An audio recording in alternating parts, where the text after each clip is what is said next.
बिस्मिल्लाहिर्रहमानिर्रहीम। अस्सलामुअलैकुम। मैं हूँ खानम अंसार शहज़ादी। जावेद पब्लिशर्स में खुशामदीद।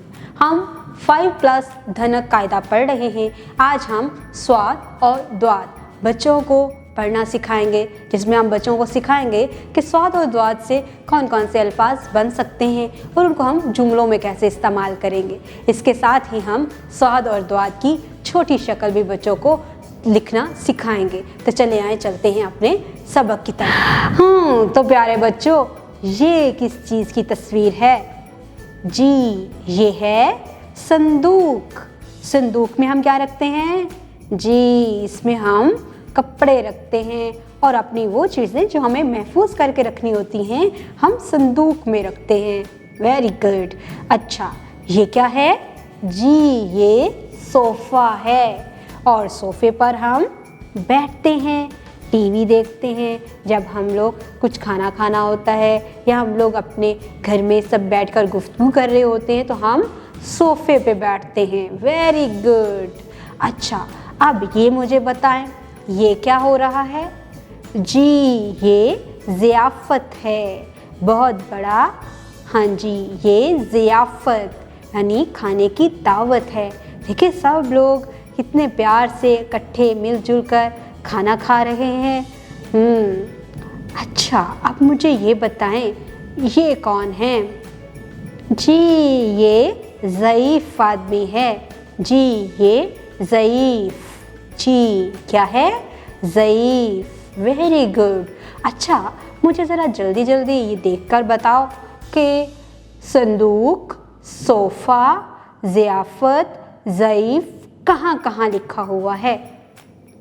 डियर टीचर्स, जब आप बच्चे से ये सवाल पूछेंगे कि कहाँ कहाँ लिखा हुआ है, इसको 2 तरीक़ों से बच्चे आपको दिखा सकते हैं। या तो आप क्लास में खुद वॉक करें और बच्चों की किताबों पर नज़र दौड़ाएं, या फिर बच्चे अपनी किताब को उठा के आपको दिखाएंगे कि ये लिखा हुआ है। ठीक है? अच्छा, अब इसके नीचे कुछ हिज्जे दिए गए हैं। आप देखो ज़रा कि ये हिज्जे मुकम्मल हैं?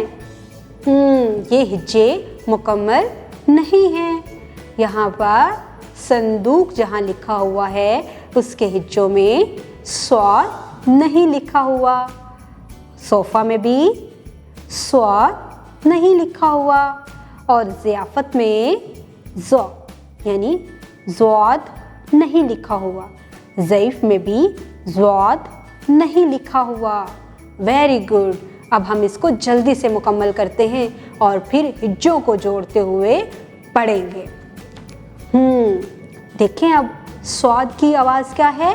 सौ सौ सौ। अब मिल के पढ़ेंगे। संदूक। Very good. सोफ़ा। और ज़्वाद की आवाज़ क्या है?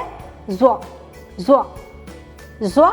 ज़ियाफ़त। ज़्वा ज़ईफ़। Very good. अच्छा, अब हम स्वा और ज़्वा के साथ मज़ीद हरूफ़े तहज्जी की आवाज़ों को मिलाकर नए अल्फाज बनाना सीखेंगे। तो चले आए, सीखते हैं। स्वा, सर, सो।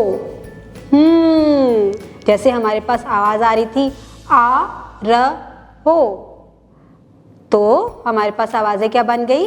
स्वा, सर, सो। द्वा की आवाज़ का इस्तेमाल करते हुए मज़ीद हरूफ़े तहज्जी साथ में लगाएंगे और नए अल्फाज बनाना सीखेंगे। जी, ज़्वा, ज़र, ज़ई। जैसा कि अब हम इनको मज़ीद अल्फाज के साथ पढ़ते हैं, जैसे साफ़। स्वा से साफ़। सबर, सुब। साफ कपड़े पहन। सबर से काम ले। सुबह जल्दी उठ। डियर टीचर्स, आप बच्चों को नए अल्फाज पढ़ाते हुए उनकी मदद करेंगे और 2 से 3 मरतबा आप क्लास में बच्चों को पढ़ाएंगे। उसके बाद आप बारी बारी बच्चों से सुनेंगे ताकि बच्चे बेहतर तरीके से स्वा से बनने वाले अल्फाज पढ़ना सीख जाएं और आप भी उनको मदद करें। ज़ौ से बनने वाले अल्फाज पढ़ेंगे। ज़रब, ज़ामन, काजी, आपको पता है जामन क्या होता है? जी, जामन तो छोटे बच्चों का भी नाम होता है। जी, काजी, काजी, लकड़ी, लकड़ी पर ज़रब लगा, जामन को बुला, काजी वज़ू कर। Very good. अब हम इसको मिल के पढ़ेंगे। लिखना सीखते हैं और ये भी देखते हैं ज़्वा की छोटी शक्ल और ज़्वा की छोटी शक्ल कैसे लिखी जाती है और उसको जुमलों में कैसे इस्तेमाल किया जाए। हम यहाँ पे बोर्ड पर एक छोटा नुक्ता लगाएंगे, नीचे से ऊपर की तरफ एक आँख बनाएंगे और इसको ऐसे बड़ा पेट, ये स्वाद की बड़ी शक्ल है। अगर हम इसके ऊपर नुक्ता लगा देंगे तो ये ज़्वाद की बड़ी शक्ल बन जाएगी। अब हम इनकी छोटी अशकाल देखते हैं। बोर्ड पर हम एक नुक्ता लगाएंगे, नीचे से ऊपर की तरफ गोल आंख बनाते हुए यहाँ से हल्का सा नीचे आएंगे। ये स्वाद की छोटी शक्ल बन जाएगी जो कि हम जुमलों में इस्तेमाल करेंगे और नए अल्फाज बनाते हुए हम इसी शक्ल का इस्तेमाल करेंगे। अगर हम इसी के ऊपर एक नुक्ता लगा देंगे तो ये ज़्वाद की शक्ल बन जाएगी। ठीक है, बच्चे को छोटी अशकाल मुतारफ़ करवा चुके होंगे, आप इनके लिए प्रैक्टिस करवाएंगे जो कि जावेद पब्लिशर्स की तरफ से मुहैया करदा किताब के ऊपर आपको काम दिया जाएगा। इसमें आप कुछ काम क्लास में करवाएंगे, कुछ होमवर्क के लिए दे देंगे। इस तरह से बच्चा स्वाद और द्वाद को बेहतर तरीके से लिखने के काबिल हो जाएगा। इसके बाद आप बच्चों से इमला लिखवा, कुछ हरूफ तहज्जी के साथ मिलाकर पढ़ना सिखाया गया है। इसी तरह से बच्चे से आप कुछ और हरूफ तहज्जी मिलाकर लिखने की प्रैक्टिस करवाएं ताकि बच्चा बेहतर तरीके से अल्फाज लिखने के काबिल हो जाए। उम्मीद करती हूँ आपने इस वीडियो से बहुत कुछ सीखा होगा। अपना बहुत सारा ख्याल रखिएगा और जुड़े रहें बोलती किताबों के साथ।